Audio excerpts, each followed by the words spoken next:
The Munsters are widely recognized as the most endearing family of monsters on television. However, one incident in 1965 went too far. This is the tale that nearly brought the program to a close, complete with perilous stunts and illicit props. The tape was permanently hidden away because of how awful what transpired that day was. We're now revealing the true reason why this episode was never shown and why the cast remained silent about it for decades. The Munsters concept did not originate in the 1960s. In fact, it all started in the 1940s when Looney Tunes animator Bob Clampett developed an idea for a humorous monster family animation. He spent years working on it, but it never gained traction.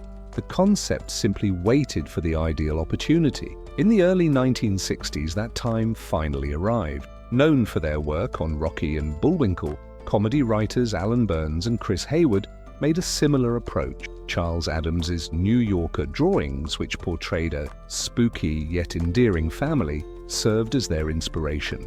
However, rather than coming up with something entirely unique, they looked to Universal Studios. The rights to iconic monsters like Dracula and Frankenstein belonged to Universal. They recognized a chance to incorporate these well-known animals into a sitcom. Everything was shaped by that choice. Herman Munster turned into a father in the vein of Frankenstein, complete with bolts around his neck and a quirky yet endearing demeanor. Grandpa became Count Dracula in a humorous way. On a peaceful suburban neighborhood, the family resided in a massive, dilapidated mansion. They saw themselves as a typical family. They were terrible to the rest of us. This idea was developed and made a reality by authors Ed Haas and Norm Liebman. Love Thy Monster, the first pilot they developed, established the characters and the sarcastic tone of the program. The Munsters had no intention of frightening anyone. All they wanted was to live like any other family in America.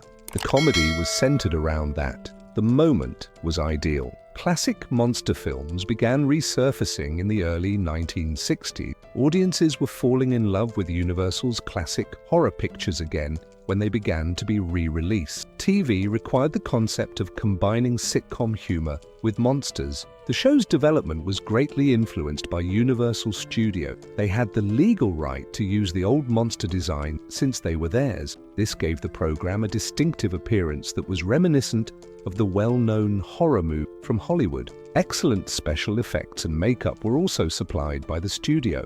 The series featured work by renowned makeup artist Bud Westmore. He ensured that Herman, Grandpa, and the others were expressive enough for comedy, but also had the appearance of actual movie monsters. Universal had an impact on the show's tone in addition to its aesthetics. The Munsters loved horror films rather than mocking them. The illusions would appeal to fans of vintage monsters, and the family's daily hardships would make the broader public giggle. The Munsters was fundamentally a parody of suburban life. The family considered themselves perfectly normal.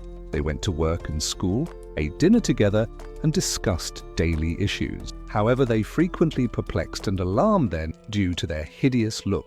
The show cleverly used this contrast to its advantage. Additionally, the show made mockery of conventional family sitcoms. Like Fathers in Father Knows Best or Leave It to Beaver, Lily urges Herman to have a serious conversation with Eddie in one episode. However, Herman's advice is so absurd that it becomes a joke. The show humorously and creatively experimented with these sitcom cliches. Al Lewis and Fred Gwynne, meanwhile, did more than just portray Herman and Grandpa Munster. They were the focal point of the performance. Years earlier, in a separate sitcom called Car 54, they began their path to the Munsters. Where are you?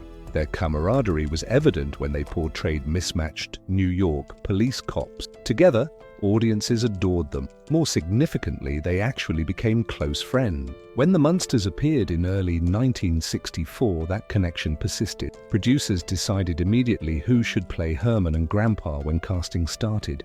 Lewis and Gwynne were the first to be selected. The Munster family felt authentic because of their friendship. It was difficult to change Gwynne into Herman. He was dressed in bulky boots with multiple layers of padding and 4-inch lift. His attire contributed between 40 and 50 pounds to the total. It was exacerbated by the heat from the studio lights. He once shed 10 pounds in a single sitting, but he still put his all into every scene. Herman became one of the most memorable TV characters ever, thanks to his deep voice, silly giggle, and innocent charm. He and Lewis had a close relationship off-screen even after the show concluded. Their camaraderie was as strong as what viewers seen on TV. Not all casting choices were so easy. The Munster matriarch was originally portrayed by Joan Marshall and was called Phoebe. However, there was an issue. She resembled Morticia Addams from the Addams Family, a rival program that was set to premiere, too much. Executives made the decision to switch because they were concerned that viewers might confuse the two shows. Lily Munster was used in place of Phoebe, who was discarded. They decided on Yvonne De Carlo as their new actress. De Carlo was well known for his dramatic parts. She had acted in serious movies like The Ten Commandments. At first, Fred Gwynne and Al Lewis weren't pleased. They questioned whether she could take the humor. De Carlo, however, disproved them. One straightforward instruction was given to her. Play Lily as a traditional housewife from the 1950s, but with a gothic twist. She knew exactly what she had to do. Herman's silly side was counterbalanced by her grace and charm. She quickly established herself as a vital member of the Munster household. Eddie Munster, played by Butch Patrick, wasn't the first actor to perform the part. Nate Happy Durman played Eddie in the first, unaired pilot. The Eddie of that era was a spoiled brat. They changed it, since it didn't mesh with the show's playful tone. After Patrick took over, Eddie developed a more endearing demeanor. Though mischievous, he was never cruel. This helped the show connect with families by making him more relatable to younger viewers. The Munsters was more than simply a job to Patrick. It played a significant role in his early years. Working with Gwynne and Lewis gave him valuable acting training. He has talked positively about those years, recalling the fun he had on site. He held those recollections with him even after the performance finished. Early on, Marilyn Munster's role also evolved. She was initially portrayed by Beverly Owen. However, after 13 episodes, she quit. In the first place, she had no desire to accept the position. She felt terrible on set after being duped into signing a contract. She even occasionally left crying. Producers had to locate a replacement once she eventually managed to breach her contract. Pat Priest took over at that point. Priest was a perfect fit. Marilyn never thought her family was odd, even though she was the only Munster who had a normal appearance. They seemed perfectly normal to her. There were some really funny moments because of that disparity.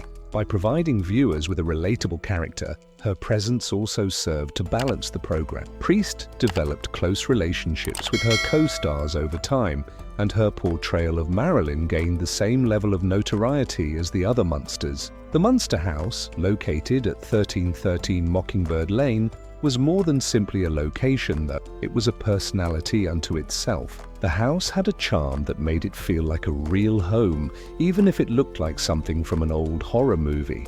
Though it was darker and spookier to fit the Munsters' monster lineage, its style was influenced by Victorian-era homes, particularly those in San Francisco. In reality, the house's facade was a hybrid of a Hollywood set and a real building. The Munsters lived in a house that was altered from a backlot at Universal Studios. A soundstage was used to construct the inside, and every element was meticulously planned. The humor of the act was influenced by the underground laboratory, the dusty chandeliers, and the majestic staircase. The house has hidden rooms and secret corridors that frequently appeared in the narrative. Occasionally, Herman might unintentionally break through a wall.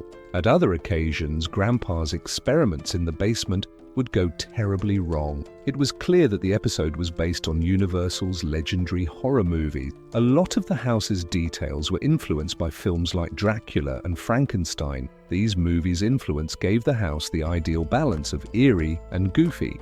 Although it had a ghostly appearance, it was never frightening. The Munsters' behind-the-scenes job was every bit as difficult as the on-screen work.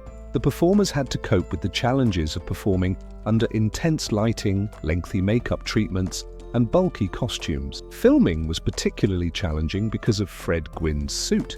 The layers of padding and the weight of his boots made even basic movements difficult. Despite their beauty, Yvonne De Carlo's costumes were challenging to wear. The drag ULA is one of the most bizarre vehicles in Munster's history. It resembles a vehicle from a Halloween Fever fantasy. It was constructed from a real fiberglass casket. The concept originated in the Hot Rod Herman episode from 1965, in which Grandpa Munster had to construct a dragster in order to regain possession of the family's other vehicle. However, obtaining the casket was not simple. The sale of one without a death certificate was prohibited by California law at the time. Working with George Barris, the car's designer, Richard Corky Corks had to be cunning. He discovered a funeral home that was open to a compromise. Without asking any questions, they left the casket outside the back door at night. The remainder of the automobile came together quickly once they got it. It had 350 horsepower from a Ford V8 engine that was 289 cubic inches in size. The exhaust pipes resembled an organ from a church. The rear tires were enormous racing slicks made of firestone. The front wheels were from an old buggy and were very small. To add to the eerie atmosphere, each hubcap had a silver spider. Over the years, at least 5 different models of the car were produced, and it was featured in the film Munster Go Home. A few found their way to museums. Some ended up in private collections. Then there was the coach from Munster. The Munster coach was designed for flair, whilst Dragulay was designed for speed. This Batmobile was developed by George Barris, who also designed the one from the 1960s. He stretched 3 1926 Model T bodies over a chassis from a 1927 touring car. The show itself became as well known as the Munster coach. It made appearances in exhibitions, parades, and even private collections. The actors faced their own challenges behind the scenes. Grandpa Munster's actor, Al Lewis, had to handle an unexpected issue. He had a prosthetic nose. The nose was initially significantly longer than most fans recall, but something was wrong. His nose grew moist, became soggy, and lost its form every time he drank coffee. The makeup crew ultimately decided to cut it short because it was becoming so much of a bother. My Fair Munster, the Munsters' unaired pilot, had a significant influence on the series. In order to sell the series to networks, it was filmed in late 1963. Although this early version differed from the final version that was shown, it laid the groundwork. The fact that it was shot in color was one of the biggest surprises. It made sense because TV at the time was shifting toward more colorful shows. However, after the show was formally picked up, it changed. In addition to saving money, shooting the series in black and white gave it a vintage horror vibe, evoking the monster films for which Universal was famous. The identical suburban streets used in Leave It to Beaver were used to film the pilot on Universal's backlot. The joke included that, despite having a pet dragon and a haunted-looking home, the Munsters were supposed to be just another typical family. Everything was funnier because of the contrast. Norman Abbott directed, and Norm Liebman and Ed Haas wrote the script. Although this early draft included all the necessary components, a few adjustments were required before the show was prepared for air. The casting was one of the most notable variations. Joan Marshall as Phoebe Munster in the pilot. Yvonne DiCarlo played this role, which was eventually changed to Lily. The producers reconsidered the job since Phoebe resembled Morticia from the Addams Family in both appearance and behavior. In addition to being eerie, they wanted Lily to be kind and nurturing. That balance was achieved by switching the actress. Eddie Munster was unique too.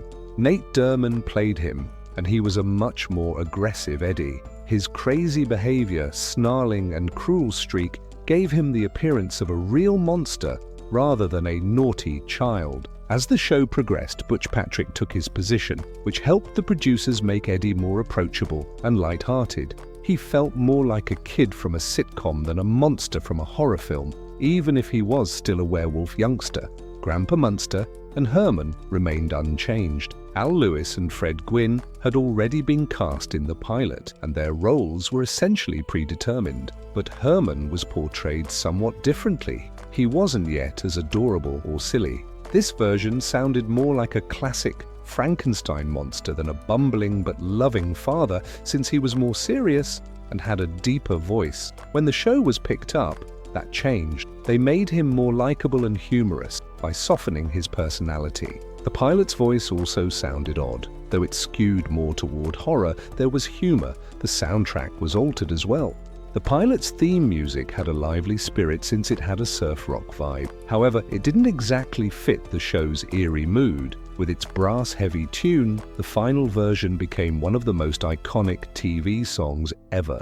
The pilot fulfilled its obligations in spite of its disagreements by demonstrating to networks how laughter and horror could coexist in a family sitcom. It assisted Universal Studios in pitching the Munsters. CBS needed some tweaks, but they liked the premise. They demanded a move toward comedy, a black-and-white format, and new casting. The Munsters became a big success as a result of these changes. Fans may now watch the evolution of the show by purchasing the unaired pilot on DVD.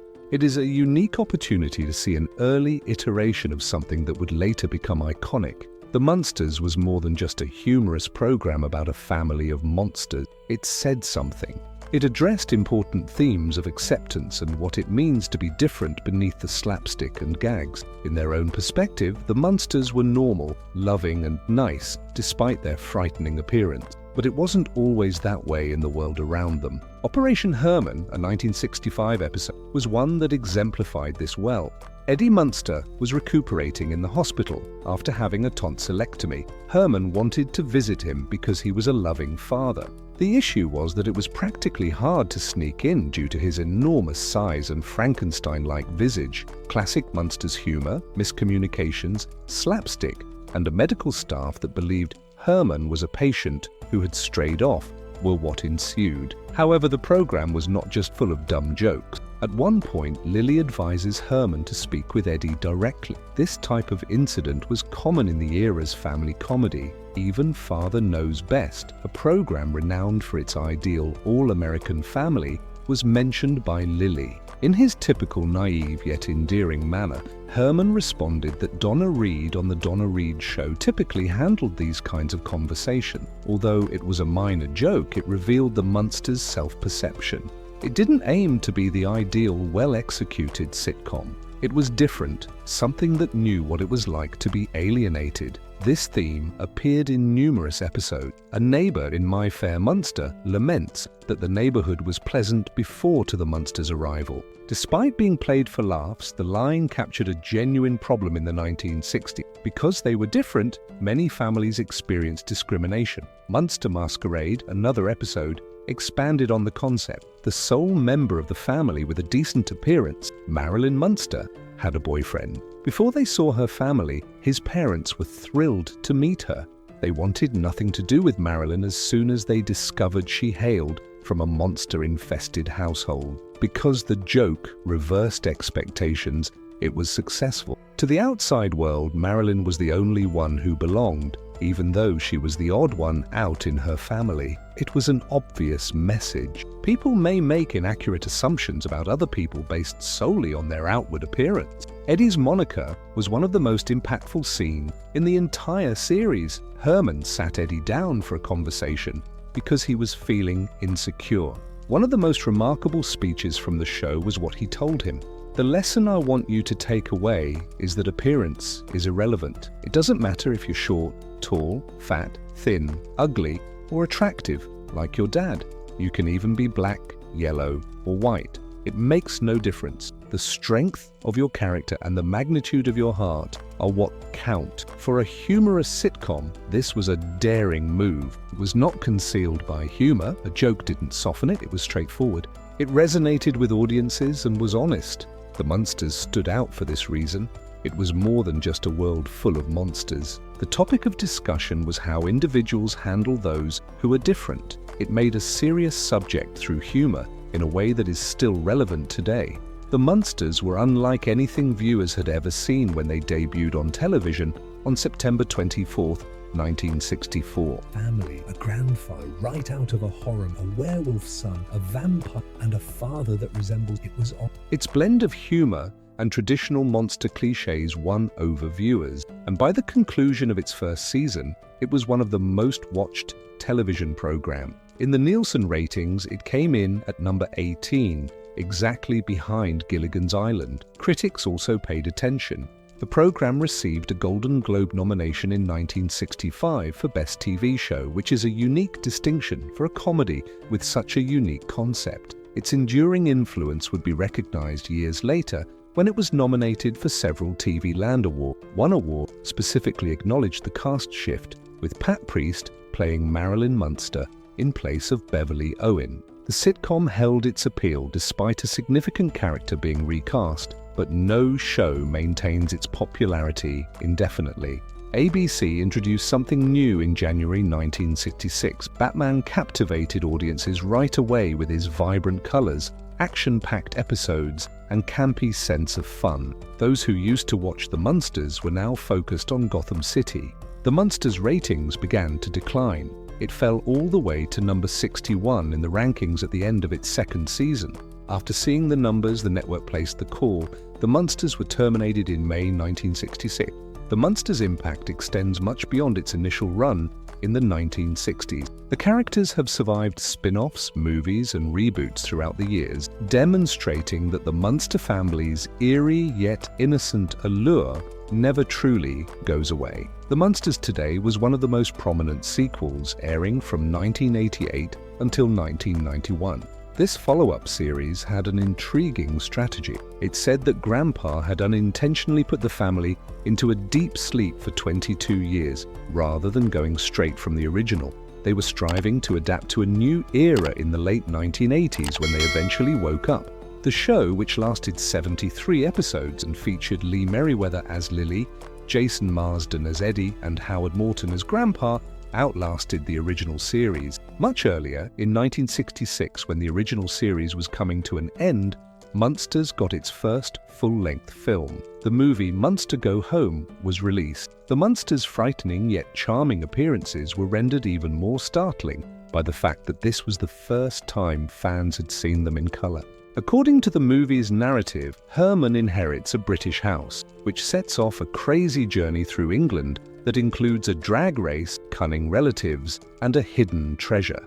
With Fred Gwynne, Yvonne DiCarlo, and Al Lewis returning as Herman, Lily, and Grandpa respectively, it preserved the essence of the series. A number of TV-based films were produced in an effort to bring the franchise back to life. The majority of the original cast was reunited in The Munsters' Revenge, 1981, but it didn't generate enough interest to revive the program. Two other TV films starring fresh actors attempted to recreate the enchantment in the 1990s, but none of them made an impression. However, reboots have been another matter. Few have been successful in their attempts to revive the Munsters. A darker, more dramatic version of the series, Mockingbird Lane, was produced by NBC in 2012. It was directed by Bryan Singer and starred Jerry O'Connell as Herman. It never progressed past the pilot episode, despite having excellent production value. An attempt was made in 2017 to move the Munsters to trendy Brooklyn, but the plan was swiftly shelved. In 2022, filmmaker Rob Zombie made the most recent attempt to bring the Munsters back to life with a feature film. Zombie's rendition, in contrast to other attempts, mostly relied on campy comedy and a vibrant, exaggerated style. The movie, which starred Daniel Roebuck as Grandpa, Sherry Moon Zombie as Lily, and Jeff Daniel Phillips as Herman, caused controversy. While some fans thought the plot lacked depth, others enjoyed its nostalgic tone. Nevertheless, the Munsters' Netflix debut maintained their popularity, demonstrating the family's continued relevance in popular culture. This influence is seen in movies, TV shows, and music. Several times, particularly in their Treehouse of Horror episodes, television programs such as The Simpsons have honored the Munsters. The degree to which Stranger Things has ingrained itself in popular culture is demonstrated by the fact that Eddie Munster served as some inspiration for the character of Eddie Munson. Over the years, other artists have covered the show's iconic theme tune, demonstrating how familiar it still is. However, the people are what really set the Munsters apart. Originally portrayed by Fred Gwynne, Herman Munster came to represent the fun and spirit of the program. Even monsters can be lovable, as demonstrated by the fact that he was a humorous and loving father figure despite his Frankenstein-like look. Innumerable television programs and movies have mocked and copied his childish excitement and loud, booming laugh. Al Lewis's portrayal as Grandpa Munster added another level of humor. He was a crazy vampire who loved doing crazy experiments and was constantly stirring up problems in his lab in the basement. One of the most adored characters due to his mischievous nature and classic Dracula charm, he has influenced subsequent comedic depictions of vampires. The Munsters' influence extends beyond sentimentality. It influenced sitcoms that combine humor with the paranormal. The Addams Family, which aired at about the same time, was equally successful. The tone of the two series was considerably different, with The Addams Family leaning toward dark humor and The Munsters being more light-hearted. Later television programs like Even Stranger Things, which blends supernatural themes with poignant family relationships, and What We Do in the Shadows, which strikes a balance between vampire knowledge and ridiculous humor, were influenced by this blend of comedy and horror. The Munsters was really a satire of the ideal American family, flipping the script by making its grotesque characters the most wholesome aspect of the program. It wasn't merely a gimmick about monsters living in suburbia. That charm endures decades later, demonstrating that the Munsters' straightforward enchantment endures despite the rise of contemporary sitcoms and expensive reboots.